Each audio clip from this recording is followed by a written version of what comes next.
अब एबनॉर्मल क्या होता है? एबनॉर्मल ये होता है कि हमने बड़ी डिटेल से डिस्कस की थी कि जब फॉरेन बॉडी अटैक करती है तो क्या होता है कि हमारा एक टी सेल होता है, एक मैक्रोफेजेस होते हैं, एक बी सेल होता है। मैक्रोफेजेस डायरेक्ट अटैक करते हैं, इन्फॉर्म करते हैं टी सेल्स को, टी सेल इन्फॉर्म करता है बी सेल को, बी सेल के अंदर एंटीबॉडी बनती है और वो दो तरह की इम्यूनिटी पैदा हो जाती है। एक डायरेक्ट अटैक है, एक उस तरह की फौज बना के अटैक किया जाता है। और फिर मतलब ये हमने पहले सारा समझा हुआ है। अब होता यह है कि जब अटैक होता है किसी भी वजह से, किसी वायरल, किसी बैक्टीरिया, किसी फंगल, जेनेटिक डिसऑर्डर एंड कोई भी एक्यूट इन्फेक्शन भी कोई हो सकता है जिसकी वजह से इम्यून सिस्टम एक्टिवेट हुआ और उस फॉरेन बॉडी को उसने मारने की कोशिश की और वो कंफ्यूज होके नर्व पे अटैक कर दिया उसने। समझ आई आपको? वो कंफ्यूज हो गया। एक तो उसने उस फॉरेन बॉडी को मारने की कोशिश की, उस बैक्टीरिया को मारने की कोशिश की, उस वायरस को मारने की कोशिश की, साथ ही उसने क्या किया, ये नर्व की जो माइलिन शीट है इस पे अटैक कर दिया, नर्व पे अटैक कर दिया। अब जब नर्व पे वो अटैक करेगा, क्योंकि दो साइड पे अटैक कर रहा है, उधर उस बैक्टीरिया पे भी अटैक करे और इधर भी कर। अब ये होता है कि ये देखें माइलिन शीट है हमारा, एक नर्व का एक नर्व है, ये देखें ना, ये नर्व अंदर से निकल रही है, यहां से ये नर्व निकल रही है, मुझे दें, ये नर्व निकल रही है, इस पे एक कवरिंग है, जैसे आपकी बिजली की तार है, ये जैसे ये बिजली की तार है, इसके अंदर ये ऊपर शीट है, इसको माइलिन शीट कहेंगे, ठीक हो गया। इसके अंदर वायर है। अब ये अटैक क्या करता है, जब नर्व सिस्टम पे अटैक करता है तो क्या करता है कि इस शीट को उड़ाता है। पहले इस शीट को उड़ाएगा तो नीचे नर्व एक्सपोज हो जाएगी जो अंदर छुपी होती। जब नर्व एक्सपोज होगी तो नर्व डैमेज होगी। जब नर्व डैमेज होगी तो फिर जिस एरिया की वो नर्व जहां जहां जा रही है वो उस एरिया का फंक्शन डिस्टर्ब हो जाएगा। आगे चलेंगे। ये ब्रेन के अंदर भी ये काम हो सकता है, ये स्पाइनल कार्ड के भी अंदर हो सकता है और नेटवर्क के भी अंदर सकता है। तो क्या होगा, हमारा जो कम्युनिकेशन सिस्टम है बॉडी के साथ, ब्रेन के साथ, वो और स्पाइनल कार्ड के साथ, वो किसके साथ है, थ्रू नेटवर्क, नर्वस सिस्टम के साथ है। तो वो क्या होगा, फिर डिस्टर्ब हो गया, हमारी कोऑर्डिनेशन ही नहीं रही।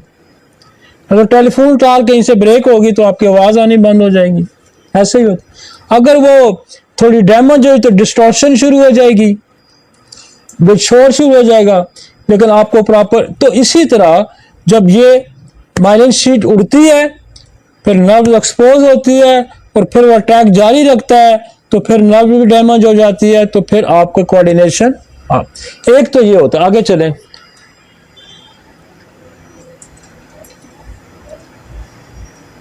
थोड़ा सा आगे चलें। अच्छा, इसमें का हॉलमार्क क्या है?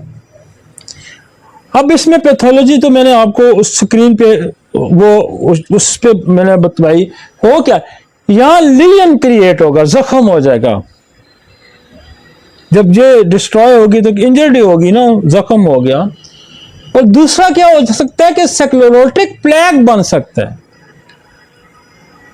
जो आपकी नर्व सिस्टम है या ब्रेन के अंदर प्लेग क्या, वहां कोई चीज ऊपर, स्क्लेरोसिस क्या होता है, किसी चीज का एक्स्ट्रा जमा हो जाना, गट्ठे हो जाना और उस नर्व पे बैठ जाना, तो तब भी फंक्शन खराब होगा। इन्फ्लेमेशन हो, प्लेग नहीं जैसे आपने हार्ट में पढ़ा हुआ कि प्लेग, आर्टरी के अंदर एक ग्रोथ आ जाती है, प्लेग आ जाता है, इसको स्क्लेरोटिक प्लेग कहते हैं। इसी तरह यहां भी नर्व के ऊपर ये आ जाता है, ब्रेन के अंदर आ जाता है, तो ब्रेन की एक्टिविटीज को रिस्ट्रिक्ट करा देता है। इसलिए जब इसका एमआरआई कराया जाता है तो इसको स्क्लेरोटिक प्लेग बने होते हैं ब्रेन के अंदर मुख्तलिफ जगह पे, जो मल्टीपल स्क्लेरोसिस है। और क्या हो सकता है, इन्फ्लेमेशन हो जाती है। मतलब ये वो चीजें हैं कि जब इम्यून सिस्टम आपके खिलाफ अगेंस्ट जब हमला करेगा तो क्या क्या हो सकता है? क्या हो सकता है? लीजन बन सकता है, सेक्लोटिक प्लैग हो सकता है, इन्फ्लेमेशन हो सकती है, and demyelination of the neuron in the brain, कि वो ऊपर से डीमाइलेशन वो शीट जो है वो उतर सकती है। ठीक हो गया जी? आप कुछ समझ आ गया जी कि what is the mechanism, what is the pathophysiology. तो मल्टीपल स्क्लेरोसिस जब होगा तो अंदर क्या हो रहा होता है, अंदर ये चेंजेस होंगी, फिर सिम्टम क्या आएंगी।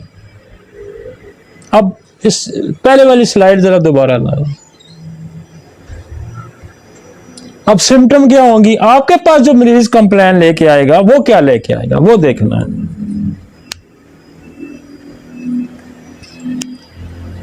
आपके पास जो मरीज कंप्लेन लेके आएगा वो क्या है? क्या मरीज आपको कंप्लेन करेगा? पेनफुल आई मूवमेंट, जी मेरी आंखों की मूवमेंट बड़ी मुश्किल हो रही है, दर्द हो रहा है जब मैं मूवमेंट करता हूं। इसका मतलब ऑप्टिक नर्व को डैमेज कर रहा है। तो आपको सीरियसली सोचना चाहिए कि ये बंदा जो आया मेरे पास, ये कहता है मेरी आंखों की मूवमेंट बड़ी पेनफुल हो गई है, तो आपको ध्यान जाना चाहिए उस तरफ। Tremors and loss of coordination, balance damage to the cerebrum, आपका चलना मुश्किल हो गया, बैलेंस करना मुश्किल हो गया। वो कहता है मैं चलता हूं तो मुझे कोई सही समझ नहीं लग रही जी, मैं कभी इधर पाँव रखता हूं, मैं कभी इधर पाँव रखता हूं। लिम्स एंड मसल्स वीकनेस, बाल मरीज आते हैं जी मुझे वीकनेस महसूस हो रही है, मुझे थकावट ज्यादा हो रही है, स्पाज्म आ रहा है, कंट्रैक्शन हो रही है, पेन हो रहा है, नमनेस आ रही है। अक्सर जो कंप्लेन लोग ये भी करते हैं कि मेरे हाथों में, मेरे पाँव में मेरे नमनेस आनी शुरू हो गई है। Leads to mobility problem, damage to the spinal cord, इसका मतलब है ये स्पाइनल कार्ड को उसने डैमेज किया, ऊपर किया तो ब्रेन के अंदर का मसला आ गया। अब जी ये जो प्रॉब्लम बता रहा है कि हाथ सुन हो रहे हैं, पाँव सुन हो रहे हैं, तो ये समझो कि ये जो स्पाइनल कार्ड पे अटैक है ये, क्योंकि आपकी बॉडी को कौन कंट्रोल कर रहा है? नीचे से स्पाइनल, ये ऊपर वाला फेशियल बाइस क्रैनियल नर्व कंट्रोल कर रही है, और नीचे जो बॉडी है, हाथ है, पाँव है, ये सारा कौन कंट्रोल कर रहा है? ये स्पाइन की नर्व कंट्रोल कर रही है। और वो कहते हैं इलेक्ट्रिक सोर्स सेंसेशन महसूस हो रही है, provoked by the neck movement, Lhermitte sign है ये। तो ये वो कह रहा है कि जब ये इस किस्म के झटके लग रहे हैं जी, कभी करंट लग रहा है, तो ये आपको, आपका ध्यान फौरन जाना चाहिए कि इस बंदे को कहीं मल्टीपल स्क्लेरोसिस नहीं होगा। उसके लिए फौरन एमआरआई ब्रेन लिखा जाता है और जो स्पाइन लिखा जाता है, ताकि आपको पता चल जाए कि ये कहीं जो है नर्वस सिस्टम कहाँ कहाँ डैमेज हो रहा है। ठीक है जी, आगे चलते हैं। हो गया।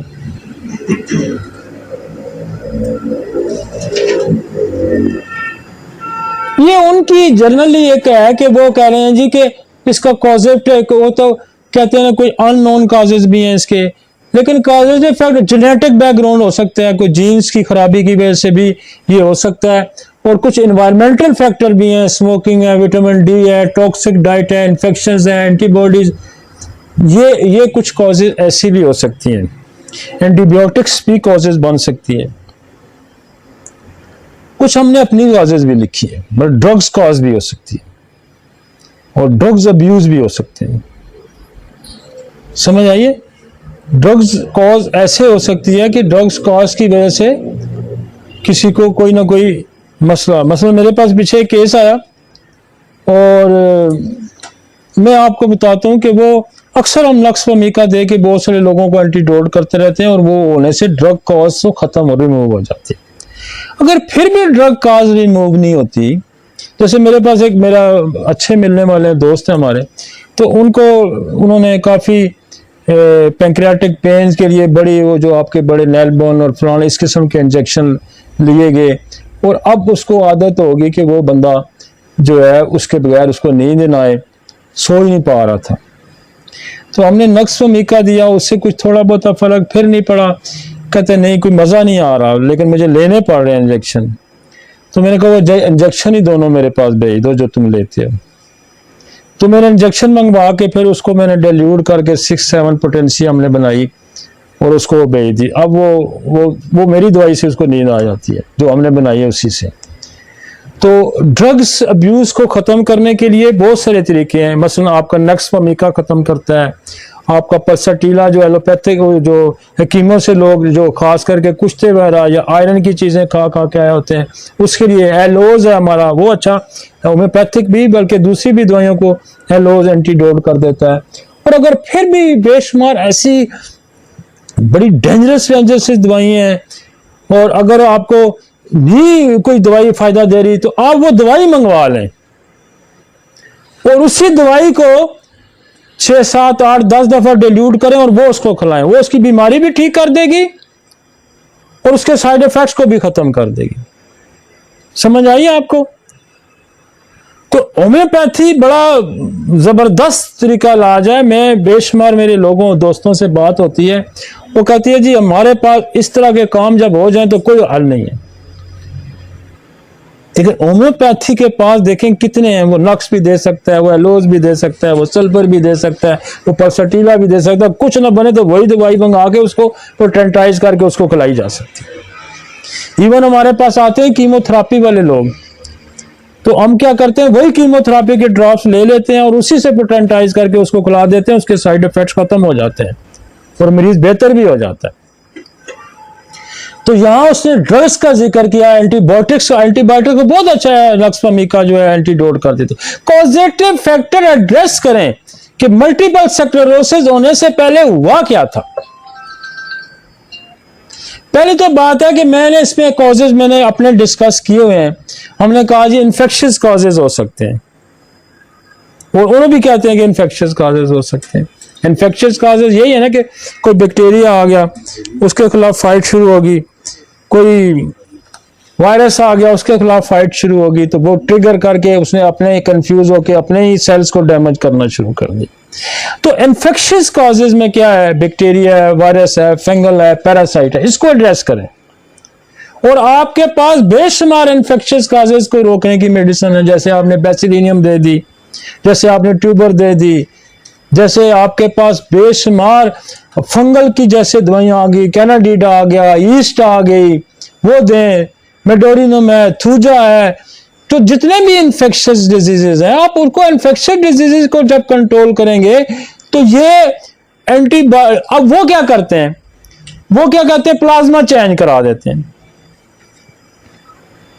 प्लाज्मा चेंज करते हैं और लगाते हैं ताकि इसके अंदर से एंटीबॉडी रिड्यूस हो। एलोपैथिक वाले क्या करते हैं पूरी, तो जैसे गुलन बारे सिंड्रोम का उनके पास क्या हाल है कि वो प्लाज्मा चेंज कराएंगे और नहीं फिर वो उसको लगाएंगे। तो हमारे पास बेशुमार चीज़ों का हल है। अगर आप ये समझते हो, ये बड़ा डिफिकल्ट, डिफरेंट और अनट्रीटेबल जो टॉपिक है ये जिसको मैंने छेड़ा हुआ है, और इसके लिए आपके पास बड़े मजे के तरीके हैं और बड़े मजे के नुस्खे भी हैं अगर आप इसको समझते हैं। इसलिए मैंने आपको पूरा नर्वस सिस्टम शॉर्टली ब्रीफली थोड़ा समझाया ताकि आपके दिमाग में बैठ जाए कि व्हाट इज। अब ये आपकी जो न्यूरोपैथी आ जाएगी, जैसे डायबिटिक न्यूरोपैथी आ जाती है, उसमें भी क्या होता है? नर्व डैमेज होती है। तो कॉजेटिव फैक्टर को एड्रेस करके उसमें देखें आपकी प्लमोमेट, उसमें आपकी जर्सियम, उसमें खालीफास, उसमें ओपियम, कास्टिकम, कोरारे, बेशुमार ऐसी दवाइयां हैं कि जो डायबिटिक न्यूरोपैथी मतलब नर्व डैमेज हो जाना। आगे चले।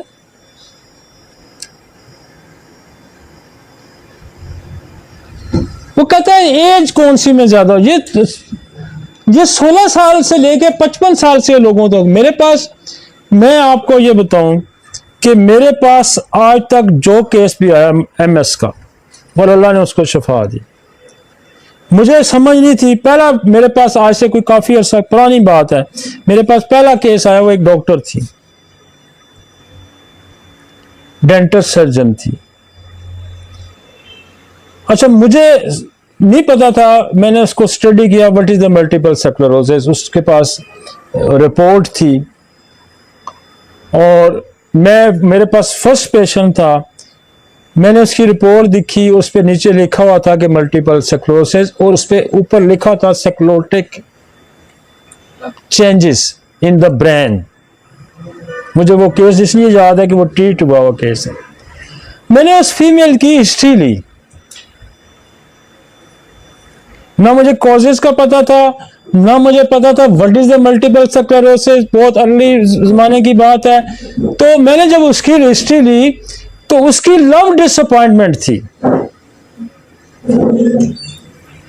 उसकी लव डिसअपॉइंटमेंट थी और लव डिसअपॉइंटमेंट को हमने क्या किया, उसकी मैंने फैमिली हिस्ट्री, फैमिली में उसको कैंसर मिलता था, तो मैंने क्या कार्सिनोसन की डोज लगाई, मैंने उसको इग्नेशिया दी, ऑरोमेट दी और मैं जो पढ़ा कहीं था एमएस को ऐसे ही शॉर्टली, तो मैंने उसको प्लम्बोमेट दी।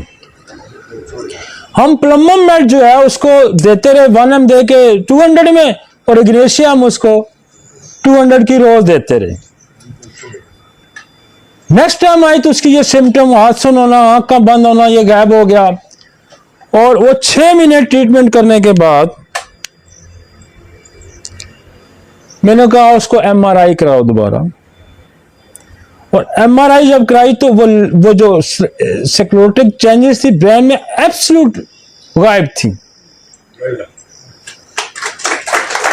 और वो इत्तेफाक से वो फीमेल पिछले कल परसों दोबारा मेरे पास वैसे वो किसी अपने अजीज को लेके आई थी, तो मैं क्या सुनाओ, कहती आप मैं उस दिन के बाद आज तक ठीक हूं, मुझे कुछ भी नहीं हुआ, इसको 10 15 20 साल हो गए इस बात को।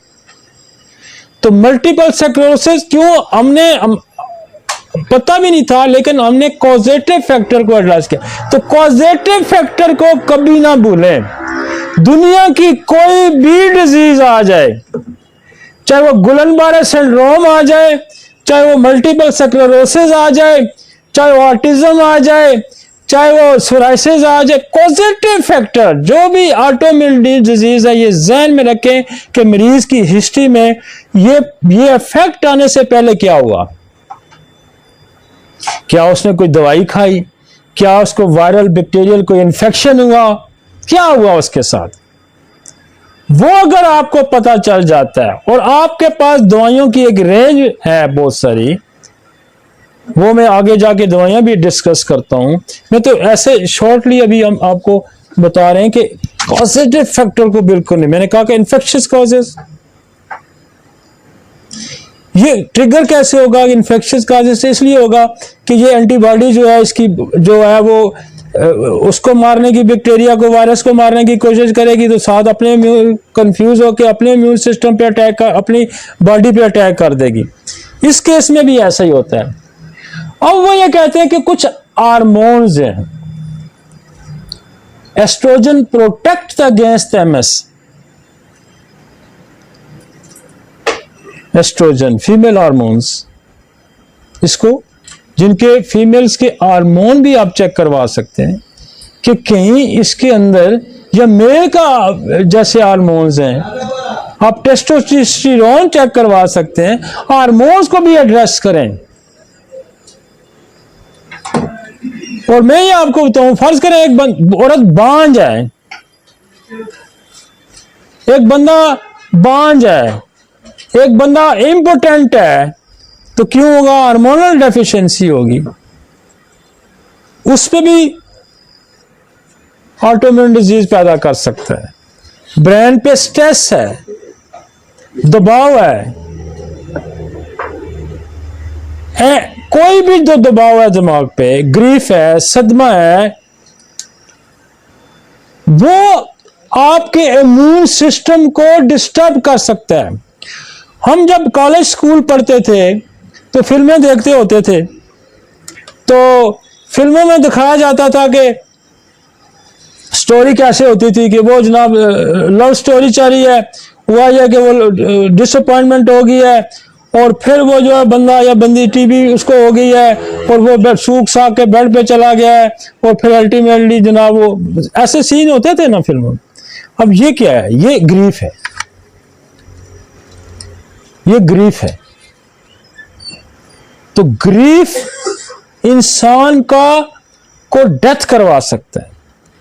ग्रीफ आपके मदाफती निजाम को तबाह कर सकता है। सुसाइड नहीं लोग करते, सुसाइड करते हैं ना लोग, तो सुसाइड क्या है? अपने आप को मारना क्या है? ये भी तो ऑटोम्यून है ना। आपको खुदा ने जिंदगी की ख्वाहिश पैदा करके पैदा किया है, तो जिंदगी की ख्वाहिश ना रहना अगेंस्ट द नेचर है। जिंदगी की ख्वाहिश ना रहना अगेंस्ट द नेचर है। इसका मतलब है ऑटोइम्यून डिजीज में आपकी इग्नेशिया इस्तेमाल हो सकती है, ऑटोइम्यून डिजीज में आपका ऑरोमेट इस्तेमाल हो सकता है, ऑटोइम्यून डिजीज में आपकी नेट्रोमेर इस्तेमाल हो सकती है, ऑटोइम्यून डिजीज में आपकी एसिड फाज इस्तेमाल हो सकती है,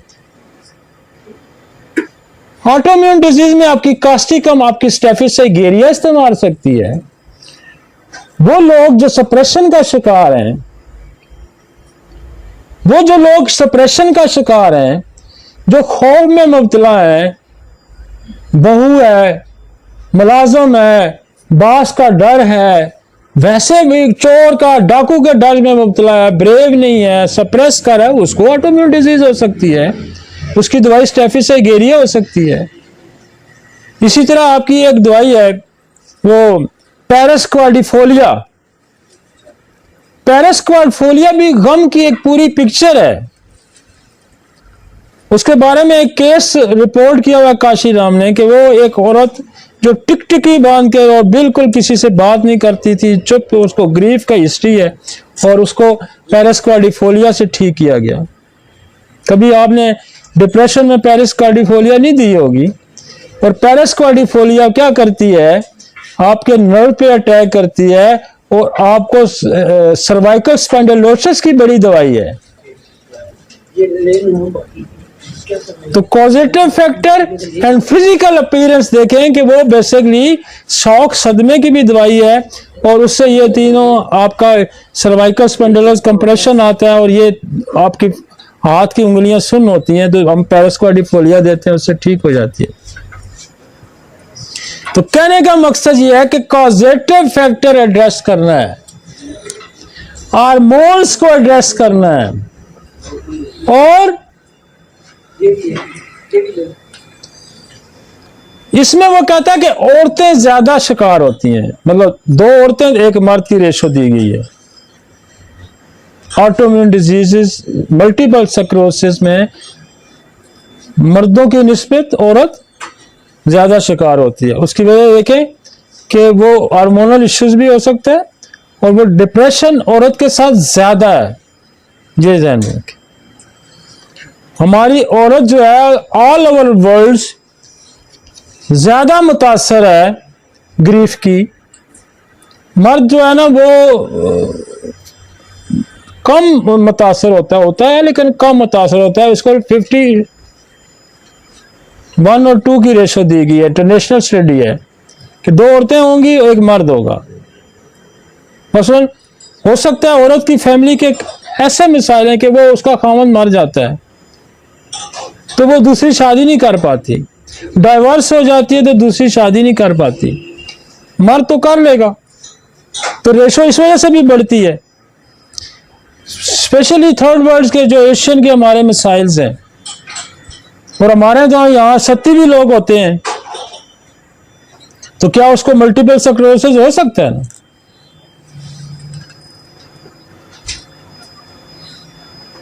vitamin D deficiency and lack of sun exposure. देखिए विटामिन डी कहां से जनरेट होता है? सूरज की रोशनी आपकी स्किन पे पड़ती है और फिर लिवर में जाके प्रोसेस होता है और फिर विटामिन डी बनता है। तो सन एक्सपोजर जिन लोगों को नहीं है तो उनको भी ये प्रॉब्लम हो सकता है। हम उनको क्या देंगे? हम उनको सोल देंगे। हम उनको क्या देंगे जी? सूरज की जो रोशनी या सूरज की शुआओं से जो मसाइल पैदा होते हैं उनकी दवाइयाँ कौन सी हैं? उसकी दवाइयाँ नेट्रम कार्ब है, उसकी दवाई जनाब आपकी नेट्रोम्योर है, उसकी दवाई जो आपकी ग्लोनाइन है, उसकी दवाई जलसीम है, उसकी दवाई बेलाडोना है, उसकी दवाई एक्सरे है, उसकी दवाई सोल है। तो फिर यूं करेंगे।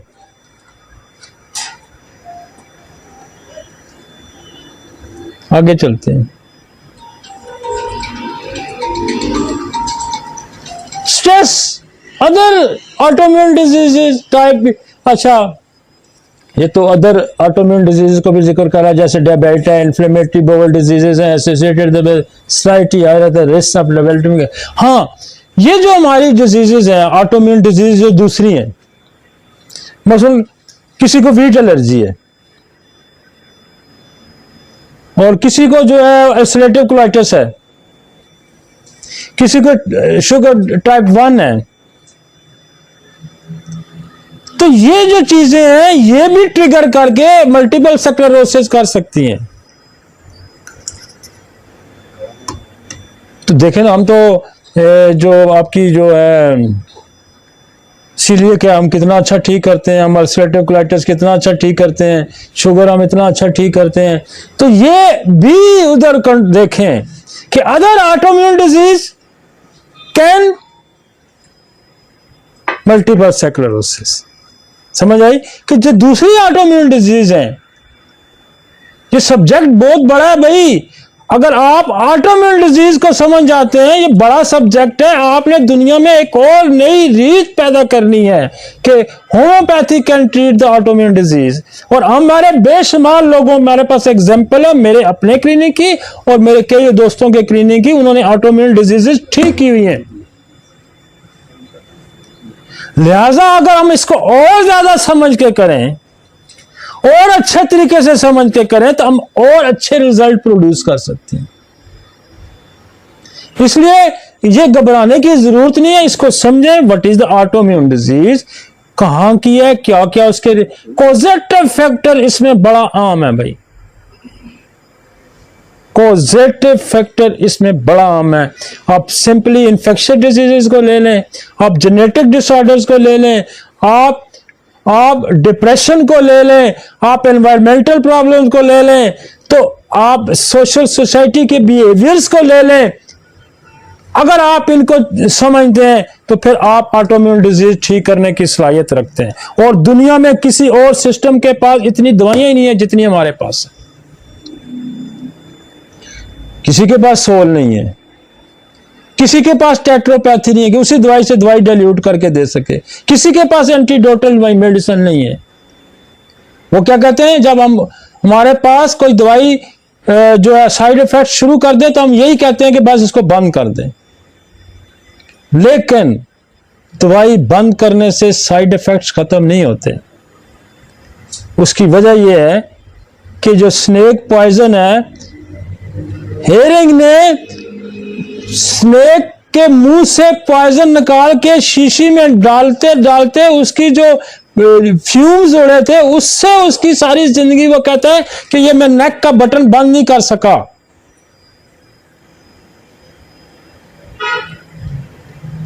तो ड्रग्स ऐसी ऐसी हैं कि जिस्म के अंदर जिंदगी भर की खराबियां पैदा कर देती हैं, जिंदगी भर की खराबियां पैदा कर देती हैं।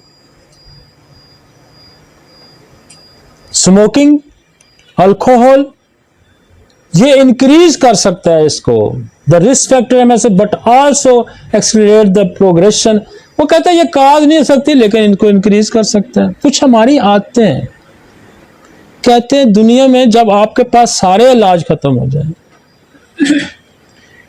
आपके पास सारे इलाज खत्म हो जाए तो क्या करें? बंदे की आदतें छुड़वाएं।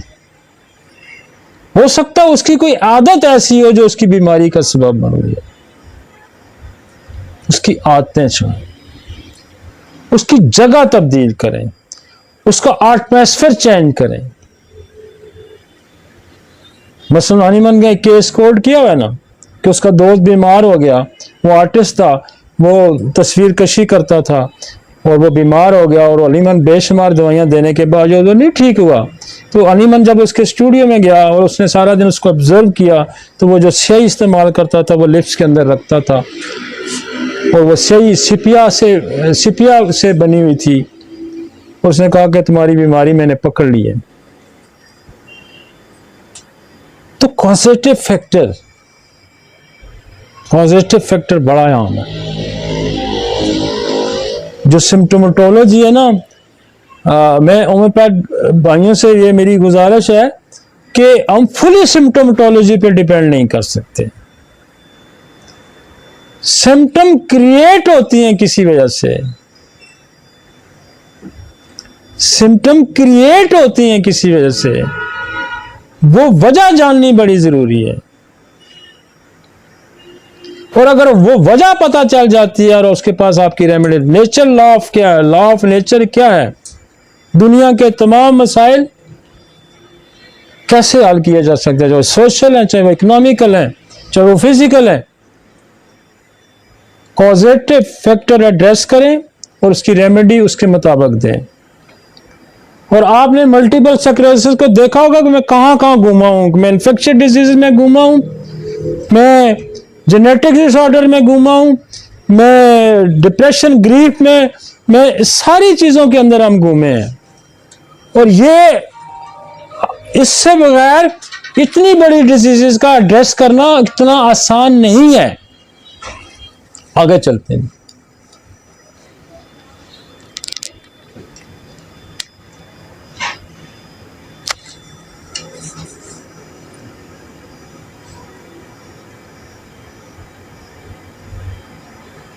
ये दोबारा उन्होंने दिखाया ना आपको, हमने ये पहले आपको दिखाया था कि ये जो न्यूरॉन की पूरी बॉडी है, इसमें सेल बॉडी है, एक्सोन है और बाकी ये सारा, ये हमने पहले दिखाया था। आगे चलेंगे।